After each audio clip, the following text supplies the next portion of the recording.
Hi, hello. How very nice to see you. My name is Aston and I'm an artist, and I hope that these are in frame. Let's see, if I don't move my camera, I hope that's okay. I'm away from my usual film setup, so pardon me if it's not perfect. I did make a short swatching video of these amazing paints. This is the full swatch collection of my Holbein Artist Gouache, The Colors of Japan Irodori set, which I bought as a birthday present for myself when I was in Japan in June.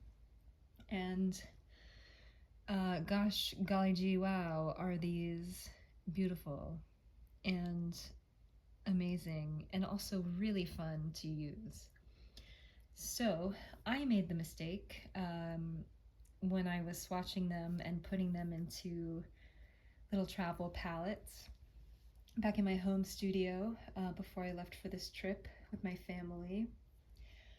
I filmed the entire thing in fast motion, so there is a swatching video, and I have slowed it down a little bit, but it's still quite fast, and all the time added up together just wasn't enough to really give these the love that they deserve. Now that I've been away for a while, I have my two travel palettes, which I'll talk a little bit more about, that carry this collection of paint, and I have been using them just nonstop while I'm away from home. And not just I've been using them a lot, but I've been having like a wonderful time using them. And I just want to make sure that I spend a little extra time to tell you about them and really shine a light on these amazing paints. I'm definitely not trying to influence you, but if you have been considering whether this set of paint is right for you, TLDR, I highly recommend it. So, the collection is divided up into 4 groups of 12 in a seasonal theme. So here we have the spring and summer collections and the fall and winter, 12 paints in each, making a total of 48. And I divided them up into these 2 little travel palettes. These are just from Amazon. They're about $9 each, and it's like a little tin that comes with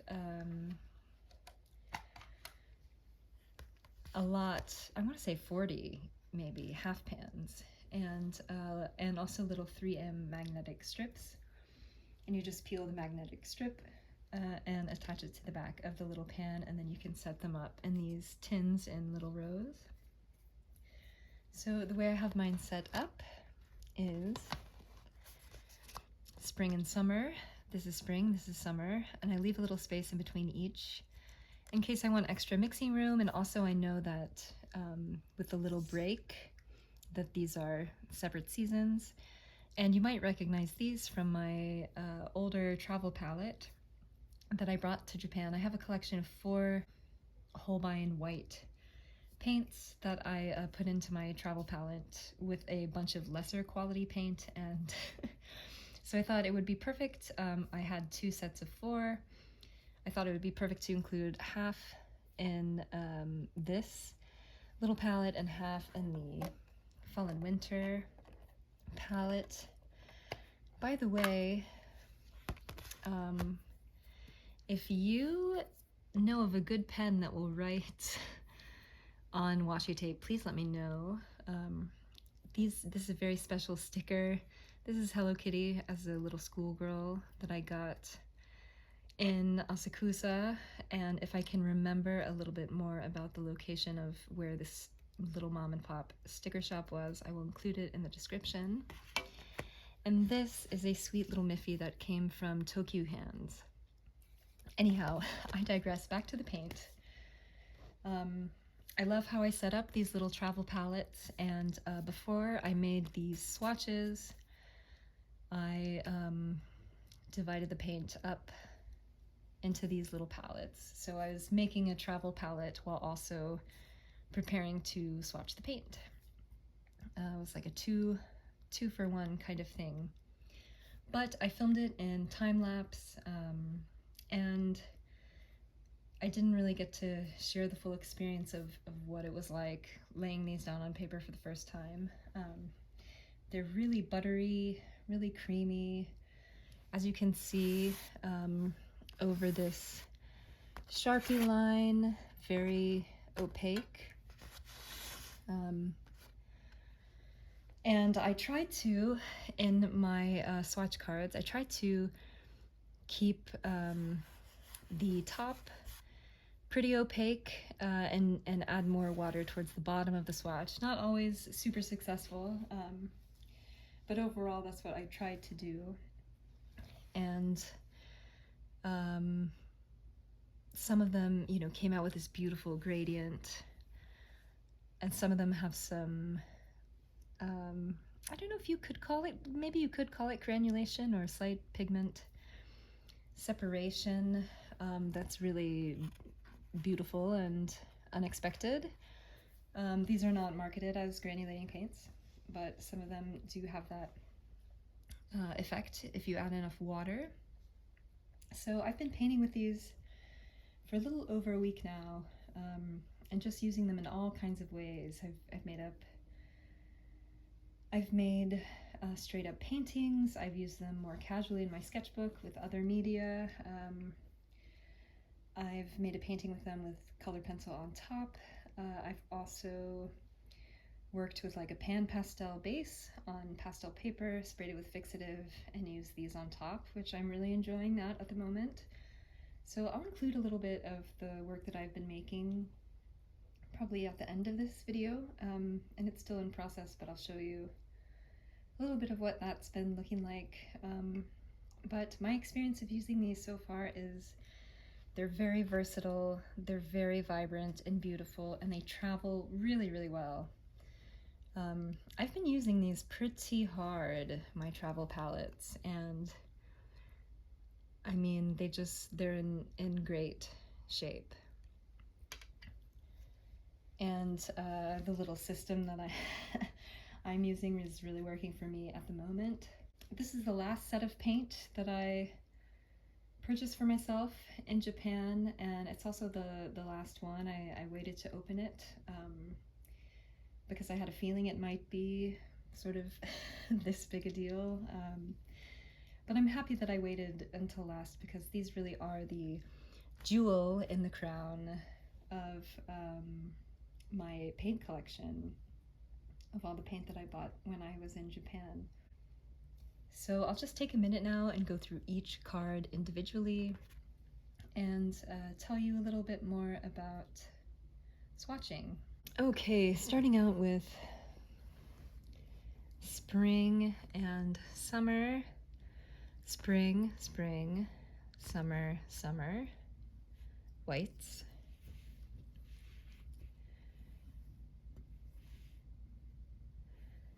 So I will go through and tell you each color name. Antique silver, silver gray, a little bit of pigment spreading out at the bottom of the swatch. Also here with bellflower. I hope you can see.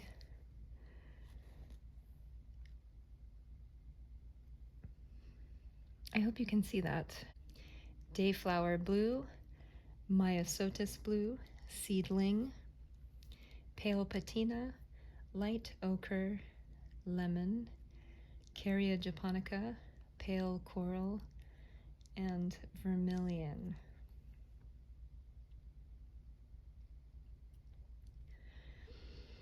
You can really see some of that cool pigment dispersion in this one, bellflower, this one, dayflower blue. These kind of blended into each other, apologies, but I think it's kind of cool.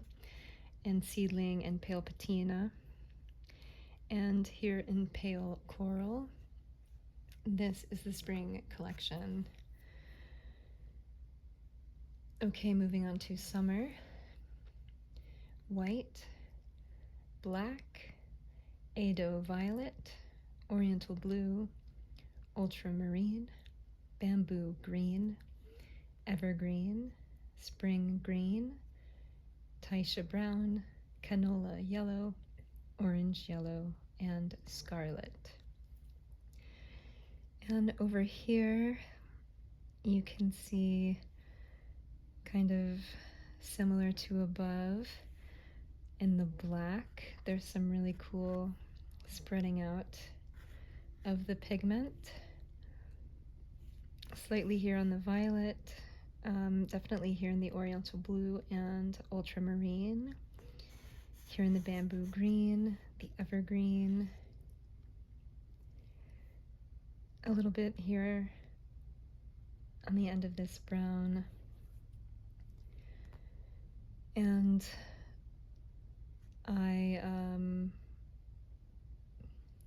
when I was swatching them, I was so surprised and delighted at times by just how beautiful the paint looked going onto the paper.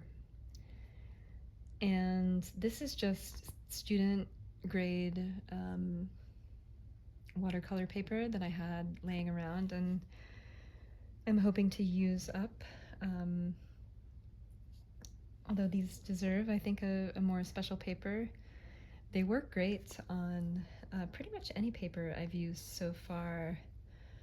I've put them on pastel paper that is kind of similar to watercolor paper, mixed media sketchbook paper, and they look great on all kinds of terrain. They look great in opaque layers or watered down.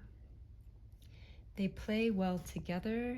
That's what I love about paint collections, is that these paint sets have been really carefully curated, and you know that they're going to play well together, and they certainly do.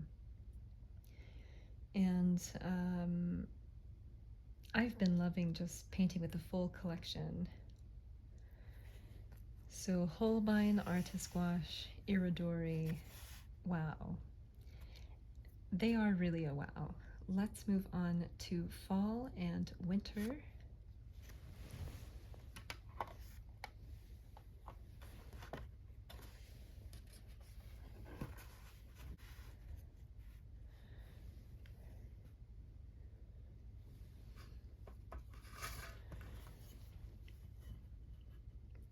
As in the previous palette, I have fall at the top, winter over here, and my whites.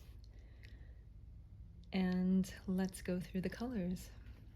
In fall, we have antique gold, indigo. I love this gradient on this particular swatch. I think that it is gorgeous.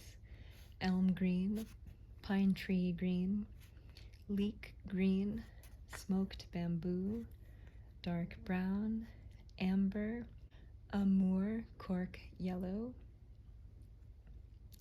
gardenia yellow, orange, safflower red,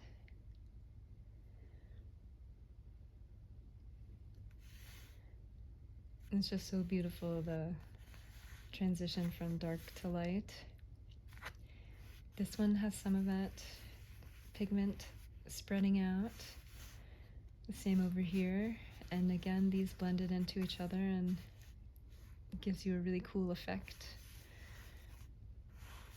This is cool, what's happening with the smoked bamboo. I particularly have been loving the greens and the browns in this collection of paint. I mean, all the colors are awesome, but I feel like there are some really outstanding greens and browns if you're into landscapes or painting organic subjects. Antique Rich Gold, did I say? Or did I just call it Antique Gold? Antique Rich Gold.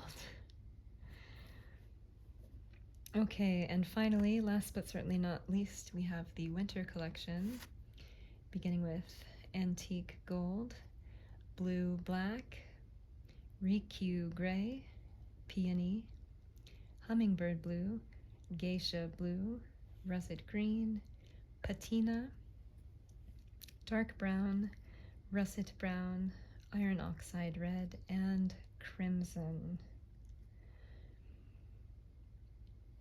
These two have a lot of cool separation happening, especially as you add more water. I love here that the gray spread out into the peony. The russet green, it really looks like could be part of a map or something. I love this color patina.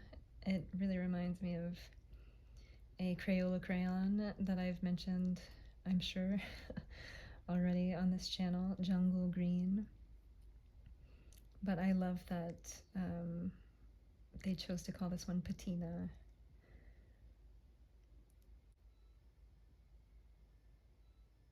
Can you hear the sound of the washer telling me that it's through with a cycle? I will say I do like a machine that sings. I digress. Back to these paints. They are beautiful. They are wonderful. I'm so happy to have added them to my collection. If you're into gouache painting, I think you would love these. So now I will add on the little compilation of making the swatches, and hopefully I will include some of my work towards the end. Hello again, this is Aston, and I am taking you through swatching out these paints for the very first time. What I did was I massaged each little tube of paint a little bit before letting some out into the half pans. When you buy tubes of paint, let me know if you do this or not. You don't really know how long it's been sitting around on the shelf, and some things might have moved around, like maybe the pigment is separating from the binder a little bit, so I like to give each one a little gentle massage before opening the tube. So I'm sure you will have noticed, although I wish I had taken more time to show you, the artwork on the boxes is just gorgeous. The boxes of paint, each themed to a season of the year. The art is just beautiful. Spring has cherry blossoms. I think summer is koi fish. The fall has beautiful autumn leaves, and the winter has this gorgeous crane. So we're through spring and summer already, and I am moving on to fall and winter. I wish I didn't time-lapse this, because there were moments when the paint looked so beautiful that I made a sound of surprise. And I knew that I would love using these immediately. Sometimes you can just tell straight away that something is for you, and these are definitely for me. I've really been enjoying painting with these. They're very versatile, they're very beautiful, they all play well together, they play well with other media. If you're into mixed media, particularly I've been loving them with pan pastel and or color pencil. And also I learned that if you don't want to reactivate your underlayers of gouache, but you want to keep painting, a great way to keep working on your painting without screwing it up is spraying Workable Fixatif. I tried that for the first time onto a layer of gouache so I could keep painting with gouache, and it worked great. I'm sure I will tell you more about that soon in a future video, but we're towards the end now, and I would like to thank you so much for watching. I hope that this was helpful for you if you're thinking about buying these, or if you just took a little minute to relax with some gorgeous paint. I will see you again and can't wait for the next one.